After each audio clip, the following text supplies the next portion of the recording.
The push and pull of the U.S.-Israel relationship was on full display today as the U.S. warned Israel it could cut off arms shipments unless Israel allows more aid into Gaza. And at the same time, Israel and the U.S. appear to be in sync on how Israel will strike Iran in response to its recent ballistic missile attack on Israel. Nick Schifrin is here with reporting on all of this. So, Nick, let's start with Gaza. What did the Biden administration warn today?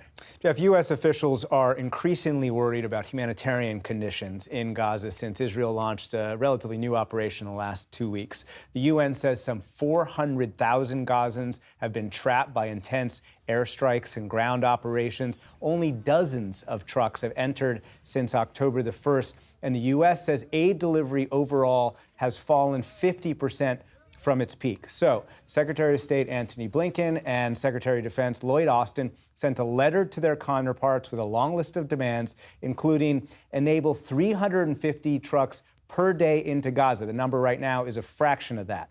Enact humanitarian pauses for the next 4 months. Allow the displaced who are currently sheltering on the beach in a designated humanitarian zone to move inland before the winter, and to publicly reaffirm there is no policy of forced evacuations from northern Gaza. U.S. officials say that this is not a threat, but they point out that U.S. law requires the administration to, quote, prevent weapon sales if the U.S. formally declares that Israel is arbitrarily blocking U.S. aid into Gaza. Here's the State Department spokesman today, Matt Miller.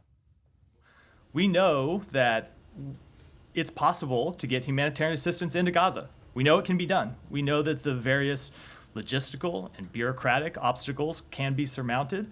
And so it is incumbent upon the government of Israel to surmount those challenges and get assistance in.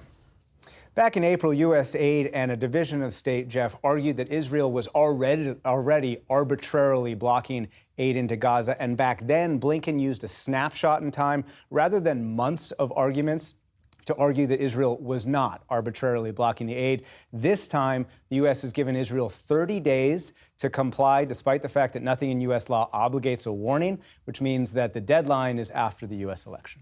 On the other hand, Israel and the U.S., as we said, seems more in sync with how Israel will respond to Iran's most recent attack. Tell us more about that. Yeah, an official familiar with the issue tells me that Israel and the U.S. have agreed on the nature of Israel's response to Iran's unprecedented October the 1st ballistic missile attack. Some 180 Iranian ballistic missiles, you see them there, hitting Israel, mostly near military and intelligence sites in Israel.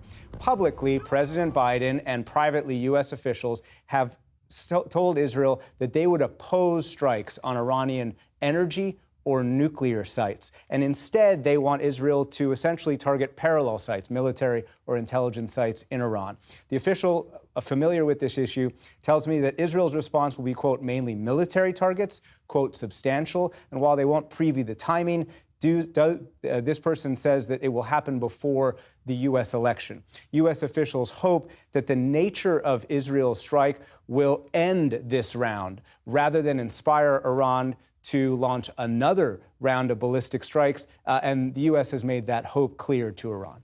Have U.S. officials messaged Iran about the reported threats against Donald Trump?